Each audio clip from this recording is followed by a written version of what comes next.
मी doctor अभिलाषा गावत्रे, बालरोग तज्ञ आणि सामाजिक कार्यकर्ता आहे आणि 9 दिवसापासून सीडीपीएसला जे प्रकल्पग्रस्तांचं आंदोलन सुरू आहे त्या आंदोलनाचं नेतृत्व त्यांनी माझ्याकडे सोपवलं आहे आणि या नात्याने मला तुम्हाला काही गोष्टी सांगायच्या आहेत। काही धक्कादायक खुलासे झालेले आहेत आणि ते जनतेसमोर येणे गरजेचं आहे। दुसऱ्या दिवशी चंद्रपूरला एक व्हिडिओ कॉन्फरन्सिंग होती। त्या व्हिडिओ कॉन्फरन्सिंगमध्ये आमचे स्थानिक आमदार फिजिकली प्रेझेंट होते, मुख्य अभियंता होते।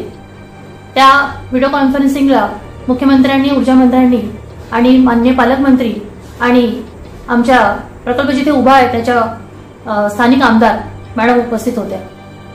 पण त्या व्हिडिओ कॉन्फरन्सिंगला प्रकल्पग्रस्त उपस्थित नव्हते, कारण की त्या व्हिडिओ कॉन्फरन्सिंगची माहिती प्रकल्पग्रस्तांना किंवा तुम्हाला तिथे उपस्थित राहणं आवश्यक आहे ही माहिती प्रकल्पग्रस्तांना मुळीच देण्यात आली नव्हती आणि म्हणून प्रकल्पग्रस्त तिथे नव्हते। पण प्रकल्पग्रस्तांना चर्चाच करायची नाही, त्यांना फक्त आंदोलन करायचं आहे आणि सरकारास वेठीस धरायचं आहे अशा प्रकारे मुख्यमंत्र्यांना आणि ऊर्जा मंत्र्यांना सांगण्यात आलं आणि इकडे प्रकल्पग्रस्त चर्चा का होत नाही यासाठी वाट बघत आहेत। तिसऱ्या दिवशी एक शिष्टमंडळ नागपूरला जेव्हा भेटायला गेलं ऊर्जा मंत्र्यांना, तेव्हा आदल्या दिवशीचे गैरसमज ऊर्जा मंत्र्यांच्या मनात जे होते त्याच्यामुळे पुढची चर्चा झालीच नाही आणि 9 दिवसात 3 दिवसात संपणारं ते आंदोलन 9 दिवसांपर्यंत का रखडलं गेलं ह्याचं कारण समोर आलं। एकीकडे मुख्यमंत्र्यांनी ऊर्जा मंत्र्यांना सांगायचं की हे प्रकल्पग्रस्त चर्चेला तयार नाही आणि दुसरीकडे प्रकल्पग्रस्तांचं खच्चीकरण करण्यासाठी अशी काही बातम्या आणि ऑडिओ व्हायरल करायचे की या सरकारला तुमच्या मागण्याची काही घेणं देणं नाही, ही बाब फार गंभीर आहे आणि हे राजकारण जर स्थानिक लोकांकडनं, स्थानिक लोकप्रतिनिधींकडनं होत असेल तर आम्ही त्याचा निषेध करतो। आणि मुख्यमंत्र्यांना आणि ऊर्जा मंत्र्यांना मला हेच सांगायचं आहे की प्रकल्पग्रस्तांचे हे आंदोलन स्वप्रेरित आहे, कुठलंही राजकारण त्यांनी स्वतः केलेलं नाही।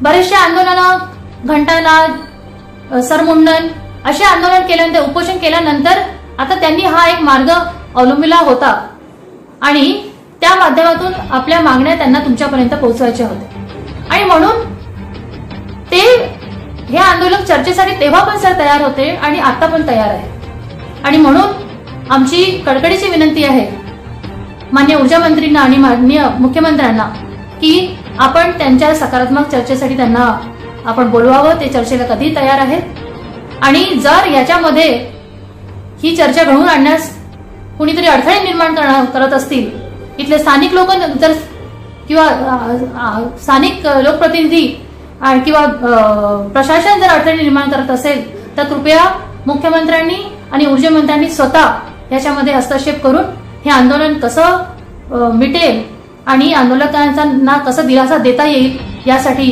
जातीने बघावं हीच कडकडीची विनंती करते।